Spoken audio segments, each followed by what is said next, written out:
మీ రాజ్యానికి మీరే రాజు. మీ రాజ్యాన్ని మీరు జయించండి, ప్రతి ఆటంకాన్ని జయించండి. ఎలా జయించాలి? మీ ప్రార్థనా జీవితాన్ని కాపాడుకోవటం ద్వారా మీరు జయించగలరు. కాబట్టి దేవుని బిడ్డలారా, అపవాది పీడిస్తున్నప్పుడు యేసు ప్రభు ఎలా విడిపించాడో. చాలామంది అనుకుంటారు ఒక సింపుల్ ప్రార్థన చేస్తే సైతాను పోతాడు, ఒక సింపుల్ ప్రార్థన చేస్తే విజయం వచ్చేసిద్ది అనుకుంటారు. అది కరెక్ట్ కాదు. సింపుల్ ప్రార్థన కాదు. ప్రతిరోజు ఒక పద్ధతి, ఒక క్రమం. చూడండి, దానియేలు అనుదినము ముమ్మారు ప్రార్థన చేశాడు. ఒక్కరోజు చేయలా, ఆయన కొంతకాలం నుంచి చేస్తున్నాడు. కానీ శత్రువు ఏం చేశాడు? దానియేలు మీదకి అటాక్ చేశాడు. శత్రువు ప్లాన్ చేశాడు, ఎట్టయినా సరే దానియేలును చంపాలి అని.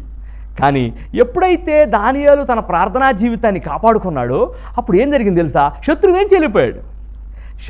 ఏం చేయలేకపోయాడు. ప్రార్థనా పరుల్ని, ప్రార్థనా జీవితాన్ని కాపాడుకునే వాళ్ళని శత్రువు అనేక మందిది దూరి వాళ్ళ ద్వారా పెద్దగా అరిపించినా, పెద్దగా ఇష్టానుసారంగా మనల్ని బాధ పెట్టినా మన యొక్క ప్రార్థనా జీవితం ద్వారా వాటిని జయిస్తాం.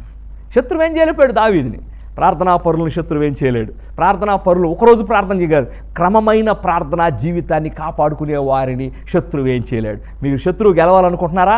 శత్రువు యొక్క ఇబ్బందులు గెలవాలనుకుంటున్నారా? శత్రువు పెట్టే అనేక శోధనలు, అనేక మానసిక ఒత్తిడులు గెలవాలనుకుంటే మీరు చేయాల్సింది ప్రతిరోజు యేసు ప్రభువుతో క్రమమైన, నమ్మకమైన సహవాసం, ప్రార్థనా జీవితం కలిగి ఉండాలి.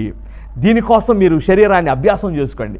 దీనికోసం మీరు ఎన్ని గంటలు లెగవాలి, ఏం చేయాలి, ఎంత ప్రార్థించాలి, బైబుల్ మొత్తం ప్రార్థన గురించిన జ్ఞానాన్ని మీరు కలిగి ఉండి తప్పకుండా మీ ప్రార్థనా జీవితాన్ని అభివృద్ధి చేసుకోవడానికి ఇది మీకు కారణమవుతుంది. కాబట్టి దేవుని బిడ్డలారా, ఈ విషయాలు మీరు గుర్తుపెట్టుకోండి.